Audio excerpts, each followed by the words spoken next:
वंदामी बनते जी, मांसाहार करने के मांसाहार करे या ना करे, इस पर थोड़ा सा मार्गदर्शन दीजिए कि मांसाहार करना चाहिए या नहीं करना चाहिए, मांस ठीक खाना है। योग्य है कि तो नहीं।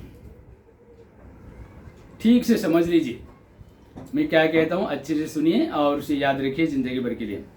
बुद्ध ने कहा किसी प्राणी की हत्या, स्वयं भी किसी प्राणी की हत्या न करे, किसी और को प्राणी हत्या के लिए प्रेरित प्रोत्साहित भी न करे, किसी और ने प्राणी की हत्या की है तो उसका समर्थन भी नहीं करना है।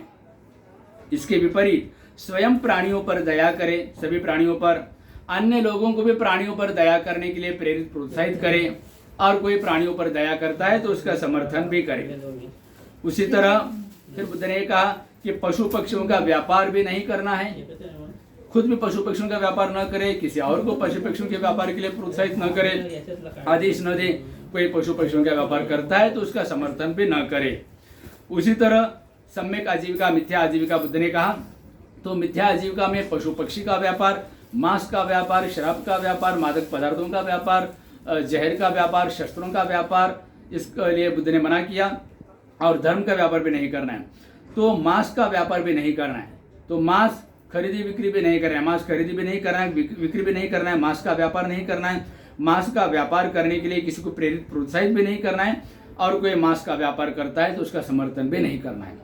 यानी प्राणी की हत्या नहीं करना है, प्राणियों की खरीदी बिक्री भी नहीं करना है, मांस भी खरीदी नहीं करना है, ये कहा बुद्ध ने। और क्या कहा, बुद्ध को या बुद्ध के शिष्यों को, भिक्षुओं को मांस परोसेंगे, इस उद्देश्य से अगर प्राणी की हत्या करते हैं या हत्या करवाते हैं तो महापाप के भागीदार कहा बुद्ध ने, महापाप के भागीदार।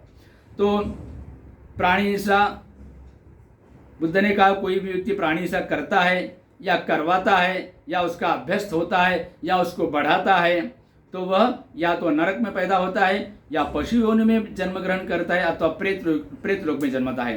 प्राणी हिंसा का जो कम से कम दुष्परिणाम है वह है मनुष्य योनि में अल्पायु होना। प्राणी हत्या करने वाले, करवाने वाले, प्राणी हत्या को प्रोत्साहन देने वाले, ये दुर्गति में, नरक में, पशु लोक में, प्रेत लोक में जाते हैं, और जब कभी मनुष्य जीवन मिलेगा तो अल्पायु होगा, यानी उसकी उम्र बहुत कम होगी।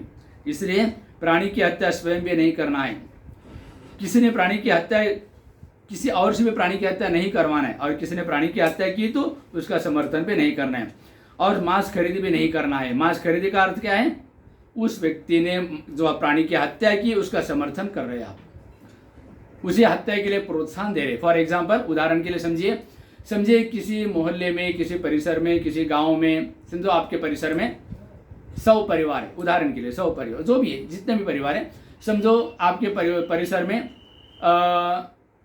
रोज आधे लोग मांस खाने वाले, आधे लोग मांस नहीं खाते। आपके परिसर के आधे लोग मांस खाने वाले हैं और आधे लोग मांस नहीं खाने वाले। तो आपके परिसर में फॉर एग्जांपल, उदाहरण के लिए, रोज 50 बकरे या मुर्गे काटे जाते हैं, आधे लोग मांस खाने वाले, तो 50 मुर्गे या बकरे काटे जाते हैं। जिस समय आपके परिसर के सभी लोग मांस खाने वाले होंगे तो कितने प्राणी काटे जाएंगे, 100। और समझो सारे के सारे शाकाहारी हो जाएंगे तो एक भी प्राणी काटा नहीं जाएगा। यानी जो जो लोग मांस खा रहे हैं वे सभी प्रत्यक्ष अप्रत्यक्ष रूप से पशु हत्या में शामिल है, पशु हत्या का समर्थन कर रहे हैं, पशु हत्या को प्रोत्साहन दे रहे हैं। इसलिए मांस खाना बंद ही करें, शाकाहारी, मानवीय आहार, शाकाहार, तो किसी प्राणी की हत्या करना भी नहीं है। मांस खरीदी करते हैं मतलब मिथ्या आजीविका। बुद्ध ने मांस के व्यापार के लिए विरोध किया, पशुओं के व्यापार के लिए विरोध किया। आप मांस खरीदी करते हो यानी मांस के व्यापार को प्रोत्साहन दे रहे हो, उसका समर्थन कर रहे हो। इसके मांस की खरीदी बिक्री भी नहीं करना है, प्राणियों की खरीदी बिक्री नहीं करना है, और प्राणियों को बेचना नहीं है, प्राणियों को खुद भी मारना नहीं है। ये बात भी अच्छे से याद रखिए। और दूसरी बात, 22 प्रतिज्ञाओं में 7वीं प्रतिज्ञा क्या है, बाबा साहब ने जो 22 प्रतिज्ञा दी हमें 1956 में 14 अक्टूबर को, 7वीं प्रतिज्ञा है बुद्ध की शिक्षा के विरुद्ध विसंगत कोई भी आचरण नहीं करूंगा। और आप मांस खरीदी करते हैं, पशु हत्या का समर्थन कर रहे हो, पशु हत्या को प्रोत्साहन दे रहे हो। और 13वीं प्रतिज्ञा क्या है, मैं सभी प्राणियों पर दया करूंगा, उनका लालन पालन करूंगा। और आप तो दया नहीं कर रहे, पशु हत्या को प्रोत्साहन दे रहे आप। और 22वीं प्रतिज्ञा क्या है, मैं प्रतिज्ञा करता हूं कि बुद्ध की शिक्षा के अनुसार ही जीवन जीऊंगा, उसी तरह आचरण करूंगा। उन तीनों प्रतिज्ञा का उल्लंघन होता है। और मध्यम निकाय के जीवक सूत्र में बुद्ध कहते हैं कि बुद्ध को या भिक्षुओं को मांस परोसेंगे इस उद्देश्य से कोई प्राणी की हत्या करता है या करवाता है और करवा कर मांस पकाकर भिक्षुओं को परोसता है तो महापाप का भागीदारी है। तो ये बातें याद रखें। और फिर इसलिए आपके अनजाने में कोई आपके सिर्फ एक प्रकार से मांस खाने की बुद्ध ने अनुमति दी। कौन सी? त्रिकोटि शुद्ध मांस। यानी समझो फॉर एग्जाम्पल, उदाहरण के लिए समझो किसी ने मुझे भोजन के लिए बुलाया, बंटी जी कल हमारे यहाँ भोजन के लिए आइए। मैंने कहा ठीक है। समझो आपने किसी भिक्षु को बुला दिया, किसी ने बुलाया मुझे, मैंने हाँ कहा, और जिसने हमें आमंत्रण दिया उसने मुझे आमंत्रण दिया और सोचा कि बंटी जी को हमने बुलाया तो बंटी जी को हम चिकन मटन खिलाएंगे और बंटी जी के चिकन मटन खिलाएंगे इस उद्देश्य से उसने प्राणी की हत्या की और मैंने वो देख लिया तो आमंत्रण कैंसिल, मुझे वहाँ नहीं जाना चाहिए। मैंने देखा नहीं लेकिन पशु को हत्या करते हुए मैंने सुना, उस पशु का चिंगारना, उसे रोना तड़पना देखा या सुना मैंने, तो भी मुझे वहाँ नहीं जाना चाहिए। मैं देखा नहीं सुना नहीं लेकिन मुझे शक हो गया, संदेह हो गया कि वो मुझे आमंत्रित किया और मेरे लिए मेरे बकरा काटा, उन्होंने मुर्गा काटा, तो मुझे वहाँ नहीं जाना चाहिए। लेकिन भिक्षु ने देखा भी नहीं, सुना भी नहीं और शक भी नहीं हुआ, संदेह भी नहीं। उस समय भिक्षु आकर आपके घर में बैठा, भिक्षु बैठा आपके घर में भिक्षा पात्र लेकर और आपने मांस परोसा। परोसने के बाद भिक्षु ने देखा ये तो मांस है। उस समय उस भिक्षु को खाना है तो खा सकता है भिक्षु, उसको दोष नहीं है। लेकिन जिस प्राणी का मांस है उसके प्रति मंगल मित्र करते हुए भिक्षु वो मांस खा सकता है, भिक्षु को दोष नहीं है। लेकिन परोसने वाले महापाप की भागीदारी है, ऐसा बुद्ध ने कहा। अगर वो भिक्षु के उद्देश्य से बुद्ध को या बुद्ध के शिष्यों को, भिक्षुओं को मांस परोसेंगे इस उद्देश्य से प्राणी की हत्या करते हैं, परोसते हैं और जानबूझकर परोसते, भिक्षु के लिए प्राणी की हत्या की उन्होंने और भिक्षु को मांस परोसते, तो महापाप की भागीदारी। ये रखिए। और दूसरी बात, मानव विहार शाकाहार या मांसाहार है। कुदरत क्या कहता है, निसर्ग क्या कहता है? लोग कहते हैं मांस खाने से ताकत आती है, शक्ति आती है, बल आता है। ये थोड़ा सा ही सही है, 100% सही नहीं है, कुछ अंश में सही है। ये आपको मालूम है दुनिया में पृथ्वी पर सबसे ज्यादा बलशाली प्राणी कौन सा है? हाथी। दुनिया में सबसे ज्यादा पृथ्वी पर सबसे ज्यादा बलवान प्राणी कौन सा है? हाथी। वो शाकाहारी या मांसाहारी? शाकाहारी है। समझो जंगल में 10 शेर होंगे, बाघ हो, टाइगर हो, लायन हो, शेर हो, बाघ हो, 10 है, हाथी एक ही है। सामने जाने की हिम्मत नहीं करेंगे, पीछे से हमला करेंगे, सामने नहीं जाते, क्योंकि हाथी शाकाहारी है ना, बहुत ताकत, शाकाहारी में ज़्यादा ताकत होती है। उसी प्रकार आपने एनिमल प्लैनेट पे देखा होगा या डिस्कवरी चैनल पे, टीवी पे देखा होगा, कोई शेर, कोई जंगली भैंसा है, जंगली भैंसा शाकाहारी है, भैंसा शाकाहारी है, अकेला भैंसा है और शेर 10 है, फिर भी भैंसे के सामने जाने की हिम्मत नहीं करते, हो पीछे से हमला करते और वो भैंसा ऐसा मुड़ते भाग जाएंगे, ऐसा मुड़ते भाग जाएंगे। भैंसा अकेला है ना, शेर 10 है, लायन हो, टाइगर हो, सामने जाने की हिम्मत नहीं करती, क्योंकि शेर उसे कई गुना ज़्यादा ताकत है भैंसे में, शाकाहारी है ना इसलिए। उसी तरह जिराफ को तो सिंग भी नहीं, भैंसे को तो सिंग होते हैं लेकिन सिंग भी पीछे मुड़े वाले रहते हैं ज़्यादातर भैंसों के, तो सिंग से भी शेरों को नहीं मार सकता वो, लेकिन शाकाहारी होने के कारण ताकत ज़्यादा रहती है, इसलिए शेर भी उसके सामने जाने से डरते हैं। जिराफ सिंग भी नहीं रहते, फिर भी एक ही जिराफ है और 10 शेर है, शेर हो, बाघ हो, वे भी जिराफ के सामने जाने की हिम्मत नहीं करते, पीछे से हमला करते। जिराफ पैर ऐसा करते भाग जाते, पैर ऐसा करते भाग जाते, जिराफ को सामने जाने की हिम्मत नहीं करते, पीछे से हमला करेंगे जिराफ पर भी। क्यों? जिराफ शाकाहारी है ना, आपने देखा होगा ना टीवी पर, जिराफ पर भी सामने से हमला नहीं करता, जिराफ ऐसा करते भाग जाते। शाकाहारी में ज्यादा ताकत रहता है, मांसाहारी में नहीं। एक और उदाहरण, जैसे मोटर तो मालूम है ना आपको, इलेक्ट्रिक पानी का मोटर, सबमर्सिबल पंप हो, टिल्लू पंप हो, ऊपर छत पे पानी की टंकी रहती है और नीचे से मोटर चालू करके पानी ऊपर चढ़ाया जाता है उसमें। उस मोटर की ताकत कैसे गिनी जाती है? HP। कितने HP की मोटर है? आधे HP की, 1 HP की, 2 HP की, यानी हॉर्स पावर, अश्वशक्ति। कितने अश्वशक्ति की मोटर है वो? 1 HP, 2 HP, आधे HP, कितने HP की? HP ने हॉर्स पावर। लायन पावर नहीं कहते, टाइगर पावर नहीं कहते। क्या ताकत है उस टाइगर लायन में? ताकत है लेकिन शाकाहारी प्राणियों की तुलना में बहुत कम है। तो अश्वशक्ति, हॉर्स पावर। घोड़ा शाकाहारी है ना, यानी वेग और ताकत का संयोजन करें तो घोड़ा, वेग और ताकत, उस मोटर को अश्वशक्ति। कितने HP की मोटर है, कितने हॉर्स पावर की? शाकाहार में ज़्यादा ताकत होता है। उसी तरह मनुष्य का जबड़ा शाकाहारी प्राणियों से मिलता जुलता है या मांसाहारी? शाकाहारी प्राणी कौन से? गाय है, बैल है, भैंसा है, हिरन है, बकरी है, अनेक शाकाहारी प्राणी, उनका जबड़ा कैसा है? और मांसाहारी प्राणी कौन से? बाघ है, शेर है, चीता है, कुत्ता है, बिल्ली है, उनका जबड़ा कैसा है? तो मनुष्य का जबड़ा शाकाहारी प्राणी से मिलता जुलता है या मांसाहारी प्राणियों से? शाकाहारी प्राणी से मिलता जुलता है। यानी मानवीय और शाकाहार, कुदरत ने, निसर्ग ने मनुष्य को शाकाहारी बनाया है। और उसी प्रकार पूरे दुनिया में, पूरे पृथ्वी पर जितने भी प्राणी है, शाकाहारी मांसाहारी, उसमें फर्क है। पानी पीने की पद्धत अलग है। समझो कोई प्राणी, जिस प्राणी को आपने आज तक नहीं देखा, उदाहरण के लिए एक कोई प्राणी ऐसा है कि जिसको आपने आज तक नहीं देखा, उस प्राणी को आपके सामने लाकर खड़ा कर दिया क्या, और आपको पूछा कि ये प्राणी शाकाहारी या मांसाहारी, कैसे पहचानोगे? उसको पानी पीने की पद्धत, एक तो जबड़ा कैसा है और पानी पीने की पद्धत। पूरी पृथ्वी पर, पूरी दुनिया में, पृथ्वी पर जितने भी शाकाहारी प्राणी है ना, वो ओठों से पानी पीती है। और मांसाहारी प्राणी जीभ से। कोई भी प्राणी जीभ से पानी पीता है तो समझ रहे हैं मांसाहारी है, और ओठों से पानी पीता है तो शाकाहारी है। तो मनुष्य कैसे पानी पीता है? ऐसा पीता है क्या? ओठों से पीता है। तो मानवीय शाकाहार, कुदरत ने, निसर्ग ने इंसान को शाकाहारी बनाया है। उसी तरह समझो कभी जख्म हो गई, शरीर को कभी जख्म होता ना, मार लगता ना, जख्म हो जाता है। समझो मनुष्यों में शाकाहारी भी है, कुछ मनुष्य मांसाहारी भी है।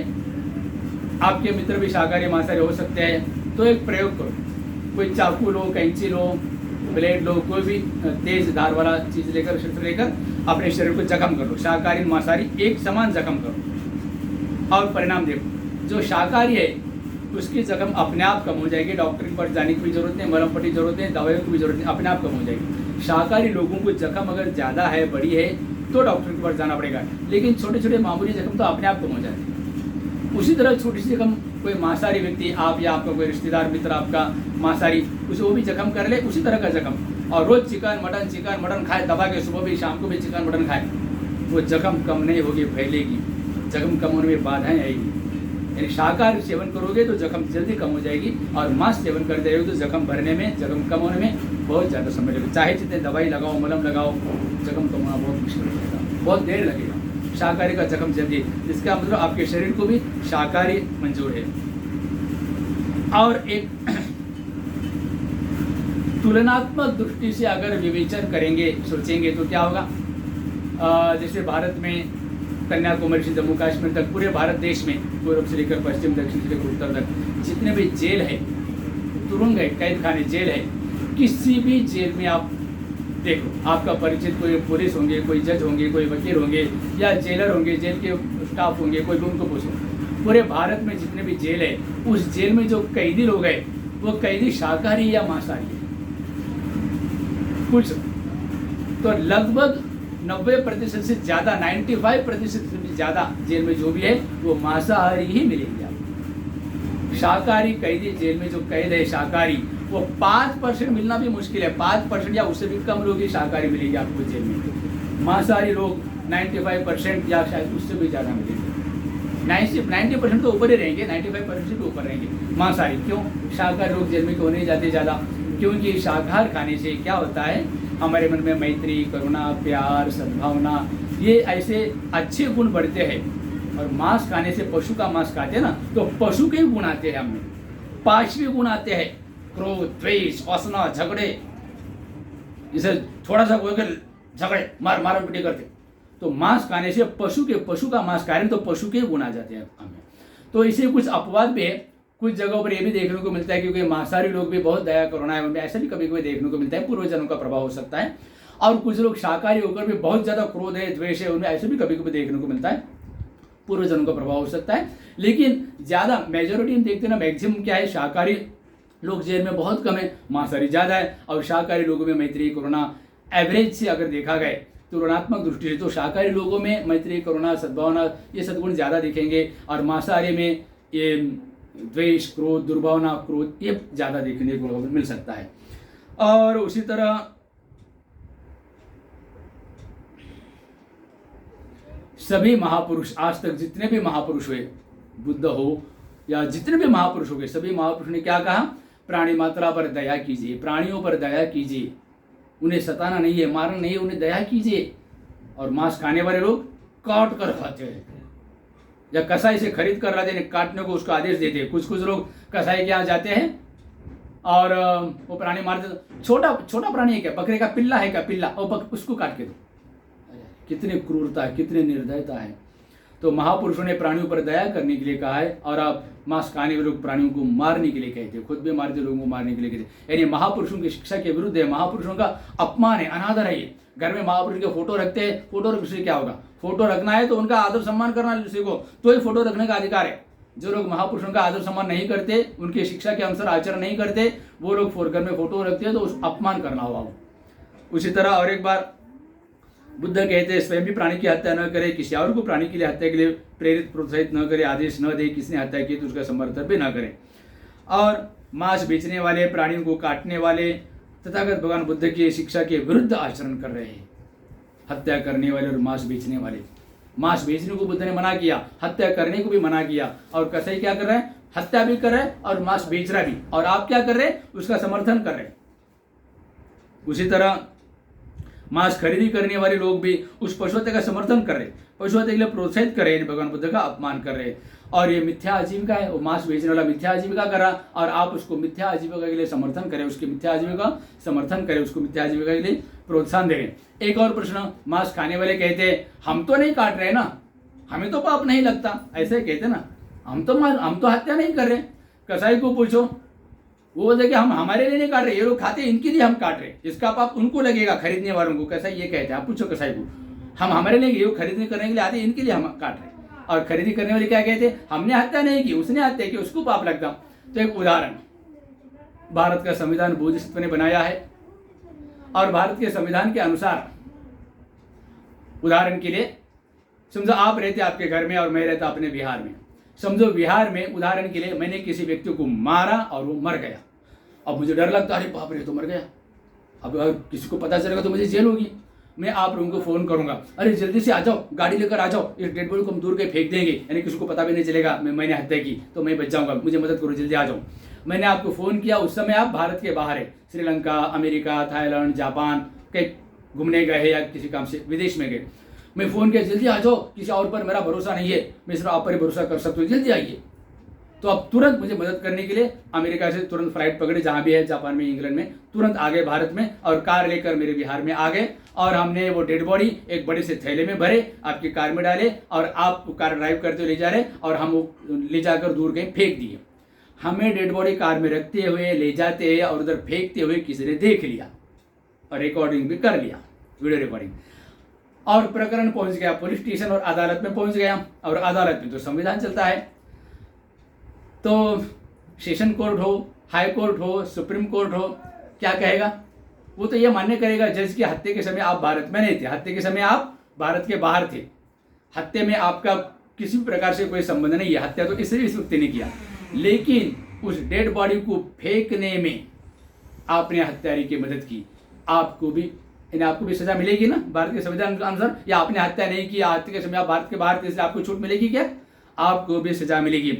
उस तरह उस बकरे की, मुर्गी की या किसी भी प्राणी की हत्या कसाई नहीं की, उस समय आप अपने घर पे थे, जब उसने हत्या की आप घर पे थे, लेकिन उस डेड बॉडी का विल्हेवाट लगाने में, उस डेड बॉडी का विघटन करने में, विल्हेवाट लगाने में आप उसकी मदद कर रहे हैं ना, आप भी उस हत्या में भागीदार हो गए। इसलिए बिल्कुल भी मांस नहीं खाना है। और दूसरी बात, मिथ्या आजीविका का समर्थन नहीं करें, और साधना में प्रगति, आपको आर्याष्टांगिक मार्ग में अगर प्रगति करना है, मंगल मैत्री शील में पुष्टपन होना पड़ेगा, शील में पुष्ट होना पड़ेगा। जब तक आप मांस हत्या करते रहेंगे या किसी ने हत्या की उसका समर्थन करते रहेंगे, मांस खरीदी करते रहेंगे, खाते रहेंगे, खिलाते रहेंगे, तो शील में कैसे पुष्ट हो जाओगे? नहीं हो सकते। और उसी तरह मंगल मैत्री में कैसे पुष्ट होगे? मंगल मैत्री विश्व के सारे प्राणियों के लिए मंगल कामना, और आप तो हत्या का समर्थन कर रहे हैं, हत्या करवा रहे हैं उससे, तो मंगल मैत्री में पुष्ट होना आपके लिए बहुत मुश्किल हो जाएगा। उसी तरह हत्या करने वाले दुर्गति में हो जाते हैं। और दूसरी बात, आपका कभी कोई रिश्तेदार या कोई मित्र, उसकी अगर मृत्यु होती है, आपके किसी भी रिश्तेदार की, किसी की पड़ोसी मित्र की मृत्यु होती है, तो क्या करते हैं? आप जाते हैं उसके मैयत में, अंतिम क्रिया में, अंतिम संस्कार में जाते हैं, और जाके आने के बाद क्या करते? लोग नहाते हैं। लोग नहाते, तो मैं कहता हूँ अभी इस समय कैसे नहा रहे हो? नहीं, मैं मैयत में गया था, सुबह नहीं नहाए थे, सुबह नहाया था, फिर अभी क्यों नहा रहे? नहीं, मैयत में गया था, तो क्या होता? छुआछूत हो गया। घर में आपकी कितने डेड बॉडियां हैं? जब बकरियों को मार दे, उसका डेड बॉडी का एक हिस्सा, बकरे, मुर्गे या किसी भी प्राणी का मांस खाने वाले लोग मांस अपने पेट में रख लेते हैं। उस समय छुआछूत नहीं आती, उस समय बांटते नहीं है। और किसी के मैयत में गए तो बांट गए, आकर नहा लेते हैं। मैयत में गया था इसलिए आके नहा रहा हूं, और डेड बॉडी पेट में रख लेते उस समय। छुआछूत हो गया क्या? वहां पर अछूत हो गया डेड बॉडी के पास जाने से, और डेड बॉडी पेट में रख लेते वो, और अपना पेट का डेड बॉडी रखने की जगह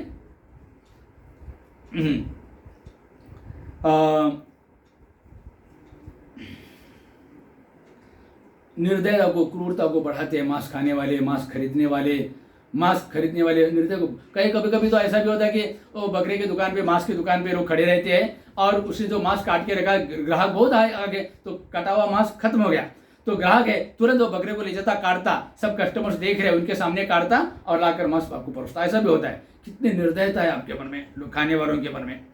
और उसी तरह राजा बिंबिसार ने क्या कहा था? भगवान बुद्ध के कहने पर राजा बिंबिसार ने पूरे राज्य में पशु हत्या रुकवा दी थी। पूरे राज्य में पशु हत्या रुकवा दी थी बुद्ध के कहने पर। और आप पशु हत्या को प्रोत्साहन दे रहे हो, मांस खाने वाले लोग। और उसी तरह मांस खाने से ताकत आदि कहते हैं ना, नहीं, अभी बताया ना आपको, हाथी, घोड़ा, भैंसा, जिराफ, शाकाहार में ज्यादा ताकत है। शाकाहार खाओ, मांस से कई गुना ज्यादा ताकत मिलेगी। मूंगफली खाओ, मूंग खाओ, या ड्राई फ्रूट्स खाओ, या अनाज खाओ, अनाज पानी भिगाकर उसे मोड़ आए वाला मोड़ कहते हैं, वो खाओ। नैसर्गिक आहार खाओ, फल खाओ, उसमें मांस से भी कई गुना ज्यादा ताकत आएगी आपको। और उसी प्रकार शाकाहार को सात्विक आहार कहा जाता है, मांसाहार को तामसिक आहार कहा जाता है। और उसी प्रकार बुद्ध और उनका धम्म ग्रंथ में बाबा साहब लिखा हुआ है। उस ग्रंथ के लेखक का नाम बोधिसत्व डॉक्टर बाबा साहब अम्बेडकर जी लेखक है, और ग्रंथ का नाम Buddha and his Dhamma, the Buddha and his Dhamma. पशु की बलि देना मूर्खता है, उसमें लिखा हुआ है। The Buddha explain the folly of animal sacrifice, ये 2 नंबर खंड में लिखा हुआ है। इसके सिवा और भी कुछ कारण है, इसलिए मानवीय शाकाहार है। तो इसलिए मैं यही कहना चाहूंगा कि प्राणी की हत्या किसी भी प्रकार से न करे, प्राणी खरीदे बेचना भी नहीं, मांस खरीदे बेचना भी नहीं, और शुद्ध शाकाहारी बने। मानवीय शाकाहार सिर्फ आपके अनजाने में, आपको पता नहीं, आप भोजन के लिए बैठे हैं, उस समय आपको, आपकी जानकारी में नहीं है, इस तरह कोई आपके थाली में मांस परोसता है, आपको पता भी नहीं, और परोसने के बाद आपको पता चला ये मांस है, उस समय अगर आपको खाना है तो खा सकते हैं, आपको दोष नहीं, लेकिन परोसने वाले को दोष है। ये शुद्ध शाकाहारी, और मैं तो बचपन से शाकाहारी हूँ, बचपन से। तो मानवीय शाकाहार तो मैंने बता दिया है, लेकिन हो सकता है कुछ लोगों को अभी जो मैंने कुछ जो बातें बताई वो पसंद नहीं आएगी, कुछ लोगों को पसंद नहीं आएगी, हो सकता है कुछ लोगों को पसंद आएगी। जो भी है, मैंने जो बताया वो सच्चाई बताया। और आपके मोबाइल तो होगा ही, तो यूट्यूब पर आप सर्च कीजिए शाकाहार मांसाहार। यूट्यूब पर अनेक वीडियोज है, मांसाहार के कारण इस निसर्ग का समतोल बिगड़ रहा है। पृथ्वी का पानी, जलवायु प्रदूषण, क्या इसका जलवायु प्रदूषण और निसर्ग का समतोल बिगड़ रहा है मांस के कारण। पानी का, हवामान का, वातावरण में बहुत दोष आ रहा है। तो साइंटिस्ट भी कह रहे, भारत के और भारत के बाहर के अनेक वैज्ञानिक लोग भी कह रहे कि शाकाहार का सेवन करो, शाकाहारी अच्छा है, शाकाहारी करो, यानी कुदरत के लिए भी अच्छा है, इंसान के लिए भी अच्छा है, और वातावरण के लिए भी अच्छा है। तो इतना कहकर समझता हूँ कि आपके प्रश्न का उत्तर आपको मिल गया होगा। तो इतना कहकर आप सबके प्रति मंगल कामना करते हुए मैं यहीं पर रुकता हूँ। आप सबका खूब मंगल हो, और इस वीडियो को अधिक से अधिक लोगों तक फैलाइए, अधिक से अधिक लोगों तक पहुँचाइए, फेसबुक के माध्यम से, व्हाट्सएप के माध्यम से, यूट्यूब के माध्यम से अधिक लोगों तक पहुँचाइए। आप सबका खूब मंगल हो। भवतु सब मंगलम, भवतु सब मंगलम, भवतु सब मंगलम।